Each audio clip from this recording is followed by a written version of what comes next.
নমস্কার, রারবান গার্ডেনিং চ্যানেলে আপনাদের স্বাগত। এই মুহূর্তে আমার ছাদ বাগানের অর্কিডের ভ্যারাইটিগুলোর আপনাদের সামনে তুলে ধরতে যাচ্ছি।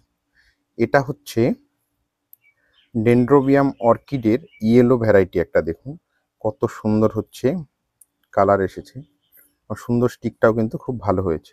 স্টিকের ভারে কিন্তু মাঝখানে এই গাছটা আমার বেঁকে গেছিল। এর আগের বছরও এখানে কিন্তু আমি এখান থেকে স্টিক পেয়েছি, তো এই বছরের স্টিকটাও সুন্দর হয়েছে। আর এরকম আমার ছাদ বাগানে অনেকগুলোই এখানে কিন্তু অর্কিডের টব রয়েছে বিভিন্ন কালারের, সেগুলো আমি পরে অন্যদিন তুলে ধরবো। তো এবার আমি দেখাচ্ছি এই টবগুলোতে আমি কি কি দিয়েছি।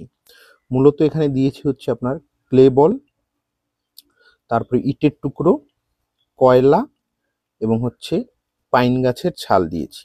পাইন গাছের ছালটা আমি কার্শিয়াংয়ের এদিক থেকে নিজেই সংগ্রহ করেছি, পাইন ফরেস্ট থেকে। সেই জন্য এটার কস্টিংটা কম হয়েছে, কারণ অনলাইনে কস্টিংটা অনেক বেশি থাকে। আপনারা কিন্তু এই শৌখিন ফুলটাকে নিজেদের ছাদে কিন্তু রাখতে পারেন, বা বাড়ির ব্যালকনিতেও রাখতে পারেন, কারণ এটা খুব কম যত্নেই কম আলোতেই হয়ে যায়। এবং ফুলটা ফোটার পরে প্রায় 40 থেকে 50 দিন এই স্টিকটা থাকে। আজ থেকে এটা মোটামুটি 10 দিন আগে স্টিকটা এখানে ফুটেছে। দেখুন এখনো কি সুন্দরভাবে স্টিকটা কিন্তু এখনো আছে। এটা আরও প্রায় 30 দিনের মতো এই স্টিকটা থাকবে। তো আপনারা কিন্তু ছাদ বাগানে এই ভ্যারাইটিটা রাখতে পারেন। কালারটাও দেখুন কি খুব সুন্দর এখানে। ধন্যবাদ।